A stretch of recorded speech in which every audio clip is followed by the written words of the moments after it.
खलील को शहीद कर दिया गया सुल्तान मोहतरम।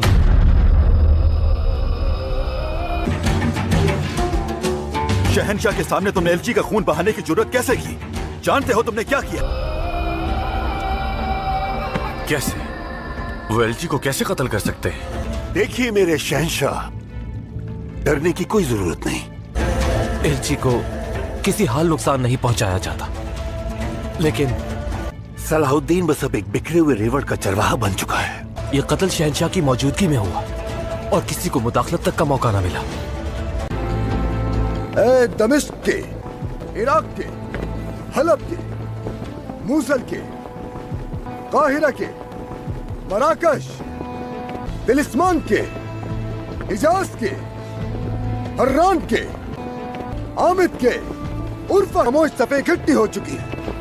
आज हम यहाँ जमीन हासिल करने के लिए नहीं लड़ेंगे, बल्कि अजान को रुकवा के घंटियों की सदाएं बुलंद की गई। उस मुकद्दस शहर कुद्स को एक बार फिर से इस्लाम के परचम तले मुत्तहिद करेंगे। ऐ मेरे भाइयों, हम एक ही किबले की तरफ रुख करते हैं। हम सब एक ही सरजमीन पर अपने आंसू बहाते हैं, लेकिन अब हम अपनी तलवारें एक ही दुश्मन की तरफ उठाते हैं। अगर तुम्हारे दिलों में कोई शक है तो इसे अभी छोड़ दो, क्योंकि कुद्स किसी एक शख्स के लिए नहीं, किसी एक किबले के लिए नहीं, किसी एक मसलक के लिए नहीं, बल्कि पूरी उम्मत के लिए है।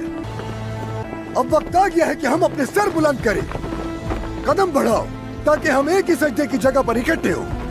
कुद्स की तरफ बढ़ो। तुम्हारा दिल तुम्हारी तलवार से ज्यादा तेज हो। तुम्हारे दिल कुद्स की मोहब्बत में धड़के। अल्लाह के नाम से आगे बढ़ो।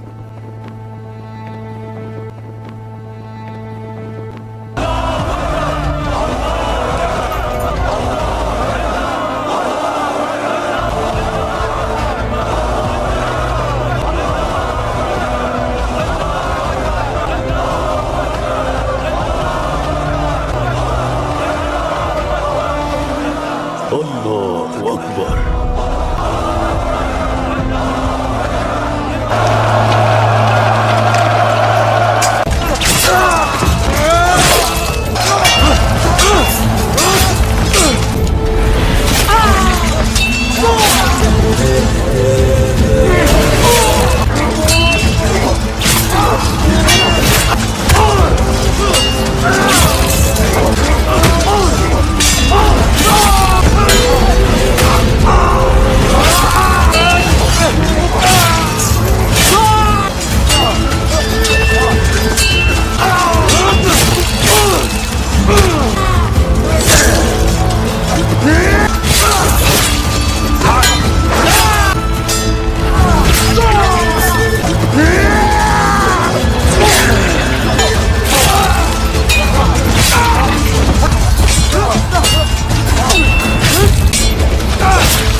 मुझे उसी दिन तुम्हारी गर्दन उड़ा देनी चाहिए थी। अगर तुमने अमन तोड़ने की कीमत अदा की होती तो आज हम यहां ना होते। तख्त पर तुम ही बर्जमान थे, लौट गए, और ताज भी तुम्हारे सर पर था। तुम्हें मुझे फांसी दे देनी चाहिए थी, मगर तुम्हें तो रस्सी की जरूरत ही नहीं। तुम तो तकिए से भी मार सकते हो। हाँ, मुझे मालूम है।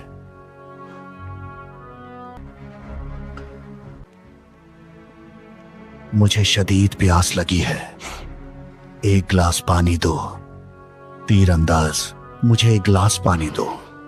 ये मुसलमानों की रिवायत है। वो सिर्फ उन कैदियों को पानी देते हैं जिनकी जान बख्शने वाले हों। तो फिर हमें पानी सिर्फ सलाहुद्दीन ही दे सकता है।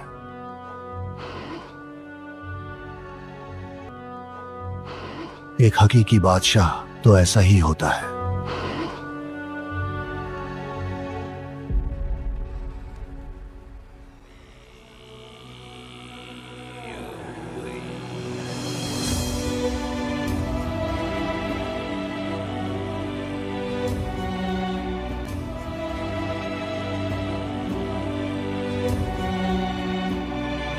मेरे भाई, मेरे हमदम, तुमसे आखिरत में मुलाकात की उम्मीद है। हमारी रफाकत सिर्फ दुनिया के लिए नहीं थी। हम दोबारा मिलेंगे इंशाअल्लाह।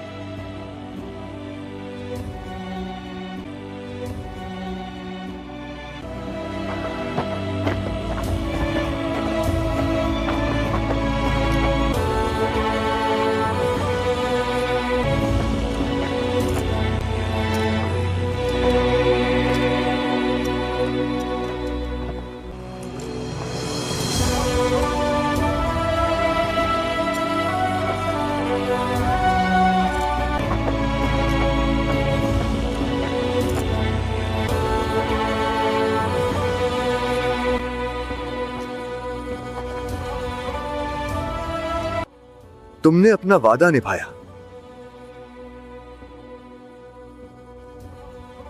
तुमने अपने भाई को तन्हा नहीं छोड़ा। मेरे अल्लाह, तू गवाह है। न ये मेरे आगे चला, न मेरे पीछे।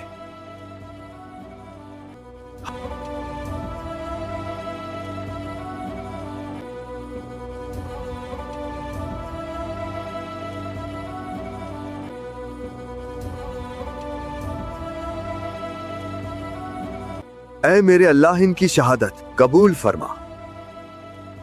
ऐ अल्लाह, जिन्हें हमने यहां दफन किया, इनके सदके अगली कब्रों को कुछ की मत्ती नसीब फरमा।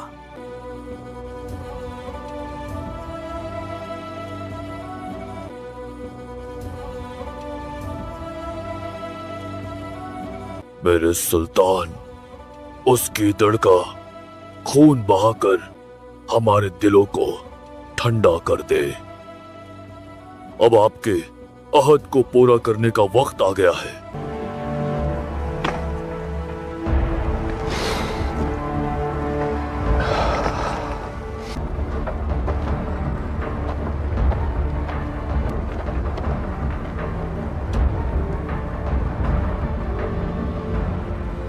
हम दोबारा मिलेंगे भाई।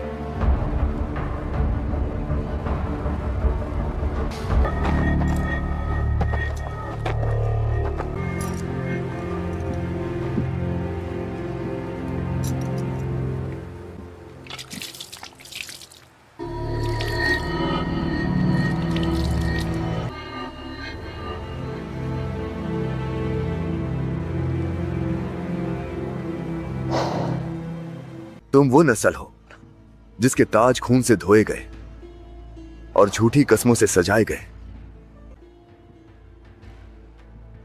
हर बार तुमने कहा खुदा चाहता है और खून बहाया। तुमने पैगंबर के शहर कुद्स को अपनी खबासत से बर्बाद कर दिया।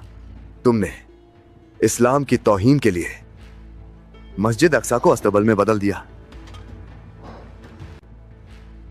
कहरा में दमिश्क में, हलब में, मोसुल में फितना फैलाकर की कोशिश की। तुमने मुसलमानों का खून बहाया और आखिरकार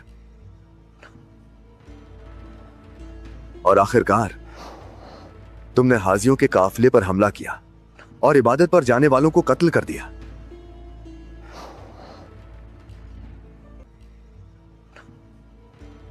हमने जो कुछ किया, खास तौर पर जिसका तुमने अभी जिक्र किया, हम उस पर तुम्हारी रहम दिल्ली के तलबगार हैं सुल्तान सलाहुद्दीन। मैंने तुम्हें वो रहम खुद तलाश करने का मौका दिया था जिसकी तुम अब भीख मांग रहे हो, लेकिन तुम मेरे उस साथी की लाश ले आए जिसे मैंने कासिद भेजा था।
और बेगुनाहों को कत्ल किया।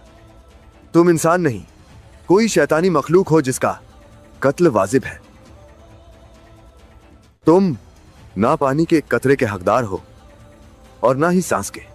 मेरे पास एक खलफा है शटिलेन, और मैं अपना खलफा कभी नहीं तोड़ता।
अगर तुम यूं ही इत्तेफाक से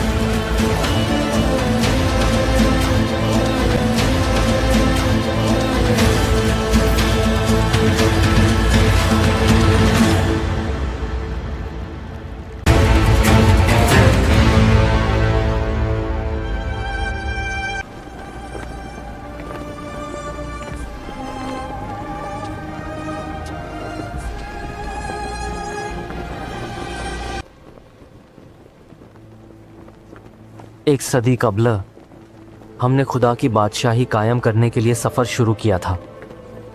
शायद हमें ये जुर्रत करने से पहले खुदा के करीब होने की कोशिश करनी चाहिए थी।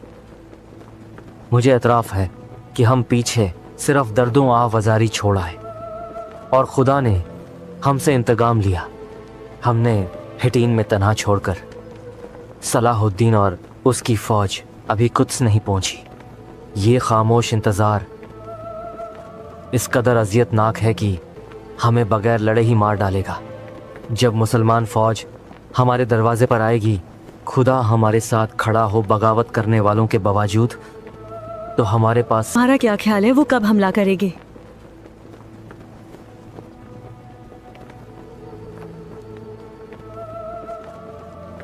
अभी तक कोई सुराग नहीं मिला, लेकिन मुझे नहीं लगता कि इसमें ज्यादा वक्त लगेगा। देखो सिबिला, अब तुम एक मल्लिका हो, सबकी नजरें अब तुम पर होंगी। तुम्हें हमेशा सर बुलंद रहना होगा। तुम अपना ईमान नहीं खोओगी। तुम ही वो आखिरी उम्मीद हो जो लोगों को हौसला दे सकती हो।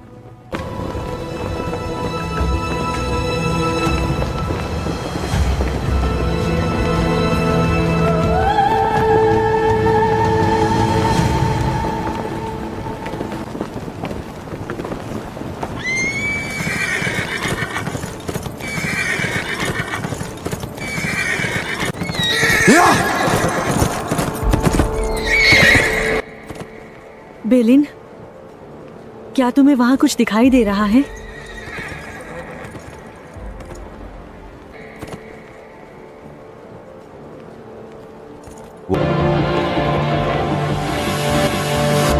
ला इलाहा इल्लल्लाह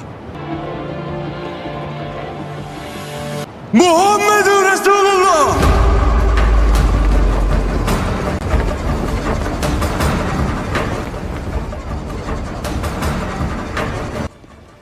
ए ईसा मसीह, कुद्स की हिफाजत फार्मा।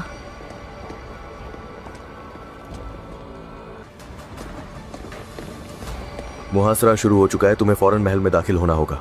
चलो।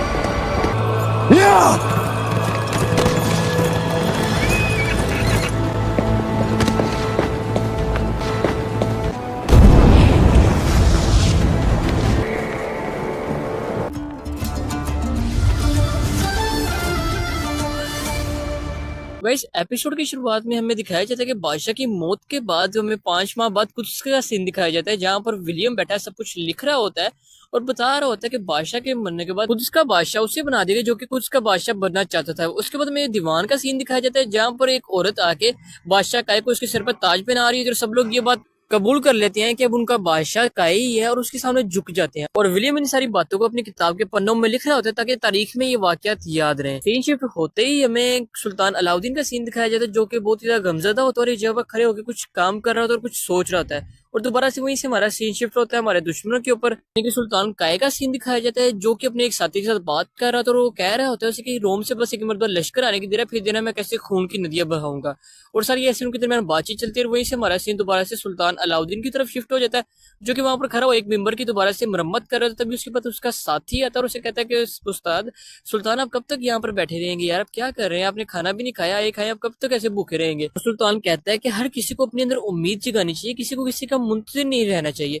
और ऐसे उनके दरमियान बातचीत ही चलती है और वहीं से हमारा सीन शिफ्ट हो जाता है, जहाँ पर हमारे कुफार का सीन दिखाया जाता है, जो जदलियन होता है अपने एक साथी को हुक्म दे रहा होता है और कह रहे थे तुम ना हाजियों का काफिला का उसका सरबराह बनकर जाओगे, तुमने उन सब हाजियों को वहां पर लेकर ना जहाँ पर मैं तुम्हें बताऊंगा और मैं वहां पर उनके ऊपर हमला कर दूंगा। इसके लिए जदुलियन कुछ उसे सोने के सिक्के भी देता है और वहां से उसे भेज देता है। और वहीं से हमारा दोबारा सीन शाम के ऊपर शिफ्ट होता है, जहाँ पर सुल्तान सलाउद्दीन अय्यूबी मस्जिद अक्सा के अंदर खड़े होते हैं और अपने सारे सरबराह को यानी कि अपने साथियों को बुलाता है और उनको कहता है कि वो सब मैंने एक बात करनी है। और उसके जितने भी साथी थे वहां पर आ जाते हैं। सुल्तान उनको कहते हैं कि मैं नूरुद्दीन जंगी का मेंबर वहां लेकर जाना चाहता हूँ, जहाँ पर मुसलमानों की और सलीबियों की पहले जंग हुई थी। और सुनकर सब लोग एतराज करते हैं कि सुल्तान ये आप क्या करें, आप ये गलत करें, ऐसा आपको नहीं करना चाहिए। जहाँ पर सुल्तान कहते हैं क्योंकि मेरे साथ आना चाहता है तो ठीक है, नहीं आना चाहता तो कोई बात नहीं, मैं अकेला ही चले जाऊंगा, जो कि मेरे सिपाही मेरे साथ है मैं उनके साथ चला जाऊंगा। अगर तुम में से कोई शख्स मेरे साथ नहीं आना चाहता तो कोई नहीं, अगर नहीं आना चाहता तो कोई बात नहीं। ये बात कहकर सुल्तान वहां से चला जाता है।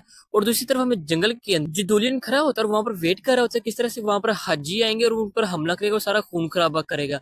अब तो गाइस यहीं से हमारा एपिसोड एंड हो जाता है। तो गाइस अब हम लोग अगले एपिसोड में देखेंगे क्या जदुलियन सब हाजियों पर हमला कर भी पाता है या नहीं कर पाता, और सुल्तान ने जो फैसला सुनाया उसके सारे सिपाही उस पर कारामद नहीं है, यानी कि उस पर रजामंद नहीं है। अब देखते हैं कि सुल्तान सलाउद्दीन अय्यूबी आगे क्या करता है और आगे क्या सस्पेंस आता है। तो गाइस अगर प्लीज वीडियो अच्छी लगी हुई हो तो लाइक और सब्सक्राइब कर देना गाइस, और thank you for watching guys. तब तक के लिए गाइस अल्लाह हाफिज।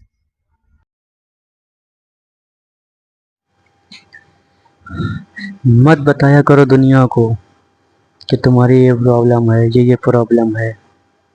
क्यों? तुम किसी को प्रॉब्लम बताते हो अपनी, तो वो लोगों को जाके बताते हैं कि वो आया था मेरे पास ये प्रॉब्लम लेकर, ये मसलात लेकर। तुमको अगर किसी से कहना है तो बहुत सारे तरीके हैं, एक तरीके नहीं बहुत सारे तरीके हैं, बहुत सारे मौसरे असबाब हैं, बहुत सारी किस्से हैं। अगर आपको किसी प्रॉब्लम कोई चीज़ जो हल नहीं हो रही है, अभी तक कोई चीज़ जो हल नहीं हुई है, तो जाओ खुदा के घर में, खुदा के घर में जाओ, मस्जिद में जाओ, वज़ू करो, नमाज पढ़ो, नमाज पढ़ो, नमाज के बाद दुआ के लिए हाथ उठा दो, नमाज के बाद दुआ के लिए हाथ उठा दो। कहो कि मेरे खुदा तू ही है मेरा, ऐ मेरे अल्लाह तू ही है मेरा, मैं सारे जहां को उम्मीद कर कर के सबसे मदद मांग के थक चुका हूँ मेरे खुदा, बस अब तू ही है जो मुझको सहारा देगा, तेरे सिवा मेरा दुनिया में कोई नहीं है। हाथ फैला दो, अपने दुख बताओ अल्लाह को। अल्लाह बहुत नवाजने वाला है। अल्लाह जैसे एक माँ अपने बच्चे से इतना प्यार करती है, 70 माओं के बराबर खुदा अपने बंदों से प्यार करने वाला है। 70 माओं के बराबर खुदा अपने बंदों को चाहने वाला है। तो आपकी बात वो क्यों नहीं सुनेगा? ज़रूर सुनेगा। आप वहाँ जाओ, मस्जिद में जाओ, सच्चे दिल से नमाज पढ़ो, हाथ दुआ के लिए उठा दो कि मौला ये परेशानी है, या तो ये हमारी तकलीफ़ है, बीमारी है, दुखी है, मौला इलाज नहीं हो पा रहा, मौला तो शिफा अदा फरमा दे, तो इलाज का इंतज़ाम करवा दे मेरे खुदा। जो लोग मदीने जाना चाहते हैं मौला, हर साल सब लोग मदीने चले जाते हैं खुदा, बस मैं ही अकेला क्यों रह जाता हूँ, मैं ही अकेला तन्हा क्यों रह जाता हूँ। मुझको भी ऐ खुदा, मुझको भी मदीने जाने की तौफीक नसीब फरमा दे, मुझको भी वहाँ जाने की तौफीक नसीब फरमा दे, मुझको भी उस चीज़ की ज़ियारत करने की तौसीब नसीब फरमा दे। तुम दुआ तो करो। थोड़ी देर आप दुआ करते हो, मान लिया कि आप दुआ करते हो, हर काम आपका होता है, फिर वो ही जाके आप चुगली करते हो, दूसरों को बताते हो जाके। ऐसे कोई भी दुआ आपकी कबूल हो जाएगी। ज़्यादा दिन तक आप खुश नहीं रह सकते। हो सकती है भाई, बहुत से लोग हैं कि जिन कोई नमाज भी नहीं पढ़ते, कुरान शरीफ भी नहीं पढ़ते, कोई कुछ भी काम नहीं करते, पर उनकी दुआ अल्लाह ताला उनकी एक नेकी